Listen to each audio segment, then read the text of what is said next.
All right, episode 2. So all the episodes are on Sci-Fi now, so I can knock them all out. I'm really excited about that, but I'm trying to do them like one after the other with these reviews, so obviously I don't know anything when I talk about it.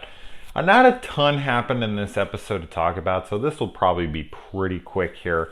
But I want to get back upstairs more than anything, so maybe that's why I'm rushing through it. It's like paused right now, just waiting for me to get to this, because obviously it leads off here, episode 2, on a cliffhanger, which I think we can pretty much assured. Spoilers, obviously, but I mean, it's about 100% positive he ain't gonna die right here, right now, but still, come on. So we find out that she had a small door in her closet when she was a kid. She remembers this. She goes back to the house to check. She completely, like, she not only breaks into this woman's house after she's gone, which, I wonder who broke into my house. Maybe it was the girl who was trying to sneak upstairs earlier and say she was going to the bathroom and asked to go see that room that she went in. And, I mean, come on now. Obvious here. I was wrong. It is Pretzel Jack, as it says on IMDb. I want to go back and rewatch that scene and see if I'm completely crazy. Maybe the husband just got the name wrong and I heard it right. I don't know. I swore I heard Pete. Jesus, I hope it's true. It's another Berenstain Bears thing. And so, yeah, I mean, kind of annoyed with myself that I didn't figure this out with the whole, the chick that he's been talking to ends up having his kid. We see the little kid, he's a little black kid, and then it's very much confirmed that that is his child in this. And he is given a Gumby, which we see in the last episode there at their house, so we know that's from him. She calls on his computer there. The wife answers it, and boom, she's like, stay the fuck away from me. So the wife gets mad, and the anger is like burning up, and she is talking to that dude next door, and he's like, hey, if he's whoever you're mad at, he's gonna kill, is what they assess. And so they think, oh no, I got mad at my therapist earlier, so they run over to him, but oh, wrong guess. He's going after Barbara Crampton, who seems to be a chick who has a therapy bath, like one of those what the hell are those things called, except for it's not covered here. It's just a float tank, really.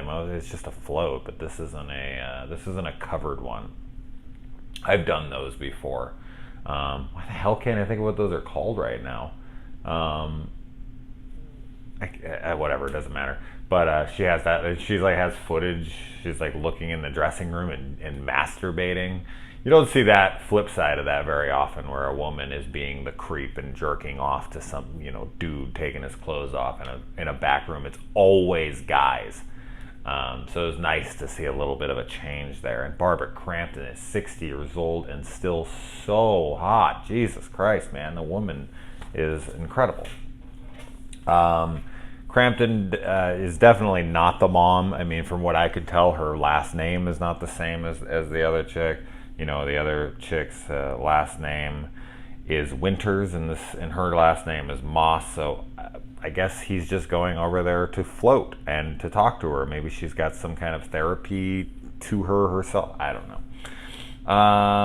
And yeah, we find out that the main chick here's dad had 2 families. That's what this is all about. Now that doesn't really add up for me as far as why everyone seems to think like the friend, I don't know, but regardless, what I'm trying to get at is the neighbor. He makes this assumption or this claim essentially that there is that kids are more likely to have a wild imagination if they have a dad that lets them down.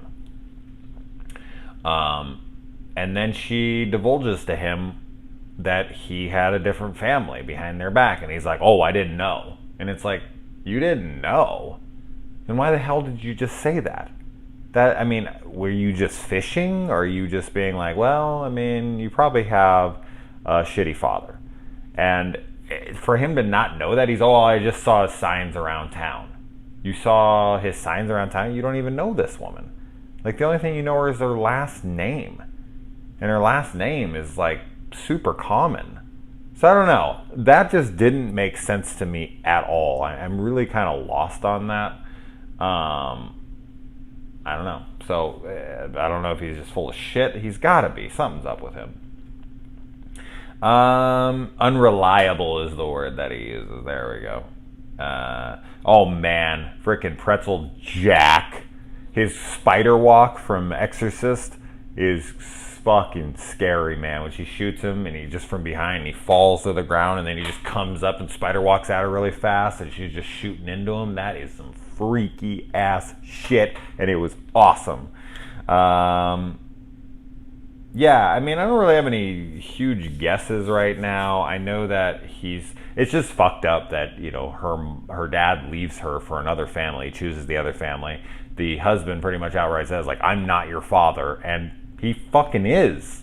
Like, he has a family that she doesn't know about behind her back, and he's trying to get in contact with them, much to the chagrin of the, you know, of the chick, the mom. So he really is just her father incarnate here.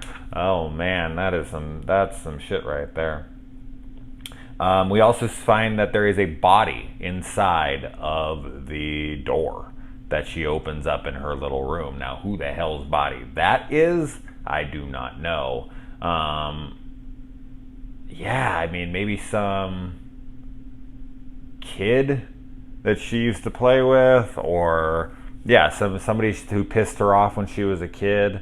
Her dad's still alive. We know that. He tried to send her a letter. That was from him. That's why it wasn't a prison letter or whatever. He's out. He didn't do anything illegal. He just, you know, chose another family.